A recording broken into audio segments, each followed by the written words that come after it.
Hello दोस्तों, स्वागत है आपका। तो सबसे पहले हम लोग आज बिना किसी टाइम वेस्ट के अपने टॉपिक के ऊपर आ जाते हैं, क्योंकि आपका टाइम और मेरा टाइम हम दोनों का कीमती है, तो मैं रिस्पेक्ट करता हूँ आपके टाइम की भी। अब टॉपिक के ऊपर बात कर लेते हैं कि स्टॉक मार्केट में आपने वैसे हमेशा एक बात सुना होगा कि स्टॉक मार्केट काफी रिस्क है, पैसा लगाना होगा तो भैया डूब जाएगा। तो स्टॉक मार्केट से दूर रहो, बैंक में एफडी डाल दो। सबसे पहले आप एकदम सही कह रहे हो, क्योंकि इसलिए ये बात आपने हो सकता है उन लोगों के मुंह से सुनी हो जो लोग हमेशा किसी और के कहने से अपना पैसा किसी भी स्टॉक्स में डाल देते हैं। तो आप लोगों के लिए बिल्कुल स्टॉक मार्केट रिस्क है। आप अपना पैसा म्यूचुअल फंड में या आप एफडी में डाल सकते हो, ठीक है। लेकिन उन लोगों के लिए बिल्कुल रिस्क नहीं है जो स्टॉक मार्केट में इन्वेस्ट करने से पहले कुछ देख लेते हैं। तो सबसे पहले दोस्तों, मेरा नाम अमन जुनेजा, और सबसे पहले मैं आपको बताना चाहता हूँ कि मेरी शक्ल आपको दिखाई नहीं देगी, क्योंकि मैं आपको बोर्ड पे लेकर आना चाहता हूँ। लेकिन मेरा ये है कि आप कॉन्सेप्ट पहले समझ जाओ कि आपको, देखो स्टॉक मार्केट में पता है स्टॉक मार्केट में क्या होता है।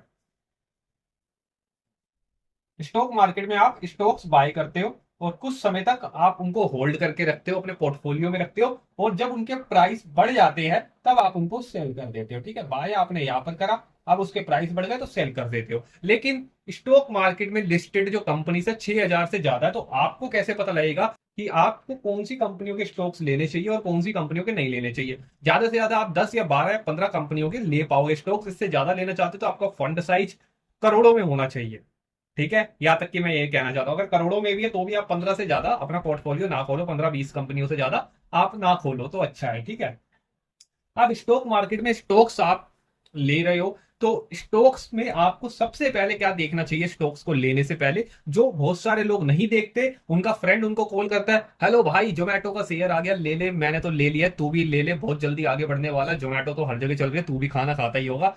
दोस्तों, कभी भी स्टॉक्स ऐसे नहीं खरीदने चाहिए, ठीक है। स्टॉक्स खरीदने से पहले आपको किसी भी स्टॉक्स का फंडामेंटल चेक करना। फंडामेंटल्स क्या होते हैं? फंडामेंटल्स आपको बताते हैं उस कंपनी की परफॉर्मेंस। जैसे मान लो जोमेटो कंपनी का एक स्टॉक है, ठीक है। जोमेटो कंपनी का एक स्टॉक्स है। अब आपके दोस्त ने बोला कि जोमेटो कंपनी का स्टॉक्स खरीद ले, ठीक है। इस समय चल रहा होगा 300 रुपए के प्राइस पे, अप्रोक्स 300 के आसपास चल रहा होगा, ठीक है। लेकिन आपके दोस्त ने बोला, अब आप भैया मार्केट जाते हो, टमाटर खरीदते हो। टमाटर आपको पता है, आप टमाटर वाले से भी भाव तोल करते हो। अगर टमाटर बोल रहा हो 50 रुपए केजी आपको बेच रहा है, तो आपको पता है कि भाई 30 रुपए केजी बिकता है, तो मैं तेरे से 50 रुपए में कैसे ले लूं, मैं तो दूसरी दुकान से ले लूंगा। एग्जैक्ट सेम स्टॉक मार्केट में भी यही होता है। जब आपको रेट नहीं पता कि भाई 300 रुपए इसका प्राइस सही है, गुड है या बैड है, तो आप इसको ले लेते हो 300 में भी। फिर जब कम स्टॉक मार्केट का करेक्शन डे आता है, जब करेक्ट होती है मार्केट, मार्केट नीचे गिरती है, तो सबसे पहले जो ओवर वैल्यूड स्टॉक होते हैं ना, वो सबसे पहले बहुत नीचे गिरते हैं। अब मान लो कि भैया इसका रियल प्राइस तो 200 रुपए था, लेकिन आपने 300 में खरीद लिया। इसे बोलते हैं बेवकूफ खाना। अब इसको कैसे हम लोग पता लगाए कि ये 300 रुपए का सही है गलत है? तो हम इस कंपनी के क्या देखेंगे, जोमेटो के फंडामेंटल्स। आपको अगर फंडामेंटल्स देखना नहीं आता तो आप स्टॉक्स से दूर रहो, म्यूचुअल फंड में पैसा लगा लो या एफडी में लगा लो, अगर आपको फंडामेंटल्स देखना नहीं आता तो। फंडामेंटल्स कोई बहुत बड़ी रॉकेट साइंस नहीं है। साइंस, मेरा एक्सेंट थोड़ा सा अटक गया, साइंस नहीं है, रॉकेट साइंस नहीं है कोई। फंडामेंटल देखना बहुत ही इजी, ठीक है। अब अगर मान के चलो कि आपको इसमें और खरीदने हैं, स्टॉक्स खरीदने हैं, तो सबसे पहले आपका पहला स्टेप ये होना चाहिए, आपको सेक्टर चूज करना।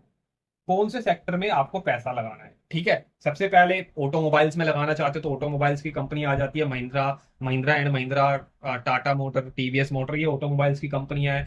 या एग्रीकल्चर फील्ड में आप लगाना चाहते हो, एआई फील्ड में लगाना चाहते हो, एंटरटेनमेंट में लगाना चाहते हो, तो आपको सबसे पहले अपना सेक्टर चुनना है।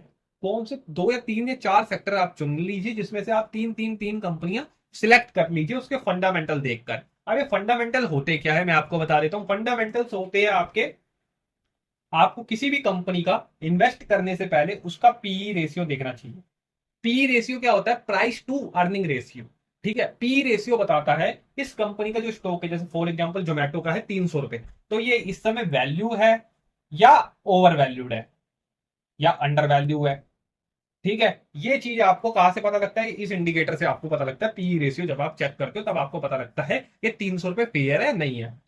Price to book value ratio, PB ratio, इस कंपनी की एक्चुअल वैल्यू पीबी रेशियो बताता है, जिसको हम लोग क्या कहते हैं? Price to book value ratio. जो कंपनी के हिसाब से डिसाइडेड होती है। Price to book value ratio हर साल बढ़ती भी रहती है, घटती भी रहती है। पी रेशियो भी हर साल बढ़ता भी रहता है, घटता भी रहता है। लेकिन पी रेशियो जितना ज्यादा कम हो उतना कंपनी के लिए, मतलब उतना कंपनी के लिए इतनी, लेकिन आपके लिए बहुत अच्छा है क्योंकि आप अपना पैसा लगा रहे हो। थर्ड चीज आपको देखना चाहिए, डेब्ट टू इक्विटी रेशियो। डेब्ट टू इक्विटी रेशियो ये भी जितना ज्यादा कम हो उतना अच्छा है, कि कंपनी ने उधार कितना ले रखा है, मार्केट से पैसा कितना ले रखा है, और इक्विटी मतलब अपने जो शेयर्स हैं वो कितने कंपनी ने सेल कर रखे हैं। तो ये चीज आपको ये बता रहा है, ये भी एक से जितना कम हो उतना बढ़िया है। ठीक है, ये तीन चीज तो बहुत ही ज्यादा इंपॉर्टेंट है, कि कंपनी के ऊपर कर्जा कितना है, कंपनी की इस समय फेयर वैल्यू क्या चल रही है, कंपनी का मतलब फेयर वैल्यू ये बता देगा कि कितना होना चाहिए, price to book value, P ratio कितना है।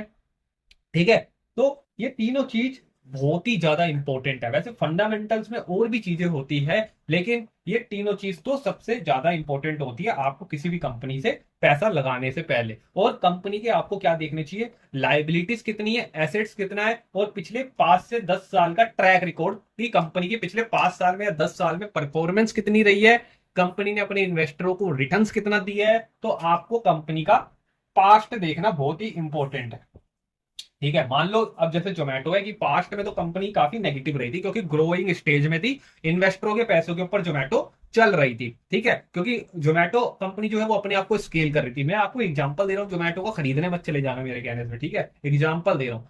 तो कंपनी ने स्केल करा पहले अपने आप को, कंपनी ने हो सकता है 5 साल पहले स्केल करा, 5 साल में ज्यादा पैसा नहीं कमाया, लेकिन जब स्केल अपने आप को कर लिया, कस्टमर एक्वायर कर लिए, तो अब कंपनी की बारी है पैसा कमाने की। तो पहले 5 साल की आपको परफॉर्मेंस देखनी है कि कंपनी अब प्लस में आ गई या नहीं आ गई, पॉजिटिव हो गई या नहीं हो गई, पैसा कंपनी बनाने लगी या नहीं बनाने लगी, तभी आपको पैसा कंपनी में डालना चाहिए। और कंपनी की आपको पास्ट की हिस्ट्री पता होनी चाहिए, परफॉर्मेंस पता होनी चाहिए। ठीक है, ये कुछ फैक्टर जो मैंने आपको बताया, वैसे ये मैंने आपको बेसिक फैक्टर बताया, एक प्रो फैक्टर भी होते हैं कि कंपनी के पास प्रोडक्ट कौन सा है, उस प्रोडक्ट की फ्यूचर में नीड है या नहीं है, आपको कंपनी के अंदर मैनेजमेंट कौन सा है, कंपनी के सीईओ कौन है, कंपनी के ऊपर कोई भारी आगे प्लान है या नहीं है, कोई कर्जा नया लेने का या नहीं लेने का, कंपनी को अपने शेयर बेचने का नहीं प्लान है या नहीं, ये भी बहुत जरूरी है बातें जानना, कि कंपनी आगे का भी क्या सोच रही है, पीछे का तो हमने जान लिया, आगे का बारे में भी बहुत जरूरी है जानना। तो ये चीजें होती है प्रो लेवल पे जानना, प्रोफेशनल एनालिसिस करना जिसको हम लोग कहते हैं। ठीक है, लेकिन ये चीजें जो मैंने आपको बताई ये तो बेसिक है, ये तो आपको जान ही लेना चाहिए। ठीक है, और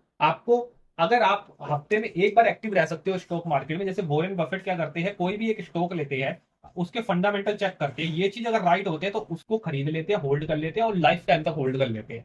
अब सोचो, मार्केट नीचे जा रही है ऊपर जा रही है कोई फर्क नहीं पड़ता, लेकिन वॉरेन बफेट डेली स्टॉक्स को देखते भी रहते हैं, मतलब उनकी न्यूज पे उनका ध्यान रहता है। ये नहीं कि वो बैठ जाते हैं चुप करके, हाँ पैसा लगा दिया कंपनी में अब बैठ गए, नहीं, आपको अप टू डेट मतलब क्वार्टरली रिजल्ट्स के ऊपर कंपनी के हमेशा आपको ध्यान रखना है। और आप कंपनी के फंडामेंटल जब स्ट्रॉन्ग होते हैं तो आपके अंदर एक कॉन्फिडेंस आ जाता है, यस ये वाला स्टॉक बढ़ेगा ही बढ़ेगा। तो आप 3 या 4 सेक्टर चुन के 10 से 15 शेयर्स की अपनी एक बास्केट बना सकते हो। ठीक है, उस बास्केट में 10 से 15 शेयर रख सकते हो, और जिसके आपने फंडामेंटल चेक करे हो, फंडामेंटल्स में कंपनी के एसेट्स बढ़ रहे हैं या नहीं बढ़ रहे, कंपनी की लाइबिलिटीज हमेशा कम होनी चाहिए, एसेट से ज्यादा नहीं होनी चाहिए। ठीक है, मतलब मान के चलो कंपनी कमाती है 1 करोड़ रुपए, लेकिन कंपनी के ऊपर कर्जा कितना है, 100 करोड़ का। भाई कंपनी को आप 100 करोड़ का कर्जा कैसे चुकाएगी जब कमाई 1 करोड़ रुपए की है? तो आपको हमेशा ये चीजों पे ध्यान रखना है, नहीं तो आप जिस शेयर में पैसा डाल रहे हो वो शेयर 100% डूबेगा ही डूबेगा। क्योंकि कई सारी कंपनियां क्या है, स्टॉक मार्केट में लिस्टेड भी इसलिए होती है, अपना आईपीओ भी इसलिए लाती है, क्योंकि उन कंपनियों के पहले ऊपर उनके ऊपर काफी कर्जा हो चुका होता है कंपनियों के ऊपर, और दूसरी चीज उन्हें अपने इन्वेस्टरों का पैसा देना होता है। ये बात का ध्यान रखना। बहुत सारी कंपनी कह जाती है कि भाई हमें पता लग गया बिजनेस, तो मुझे लग नहीं रहा कि दम है या नहीं है ज्यादा, कोई बात नहीं, आईपीओ ले आते हैं। आईपीओ में क्या करते हैं, हालांकि आईपीओ में भी सब कुछ चेक होता है, रूल्स स्ट्रिक्ट है, लेकिन आईपीओ लाने के बाद कंपनी को पैसा मिल जाता है, कंपनी अपनी टेंशन फ्री हो जाती है, अब प्रॉफिट होगा तो दे देंगे, नहीं होगा तो कोई बात नहीं, सर के ऊपर ना आप कर्जा है ना कुछ है। ठीक है, तो ये सारी बात होती है। तो आपको लेकिन फंडामेंटल देखनी है अगर आपको किसी भी लॉन्ग टर्म कंपनी के साथ जुड़ना है तो। बाकी अगर आपको ये वीडियो अच्छी लगी हो, thank you so much, spread करिए अपने दोस्तों के साथ भी, ये वाली नॉलेज अपने तक ही मत रखिए। और अगर आप ऐसी वीडियोस और चाहते हो तो प्लीज जरूर सब्सक्राइब और लाइक जरूर कर दीजिएगा, मेरा मोटिवेशन बढ़ाने के लिए। Thank you.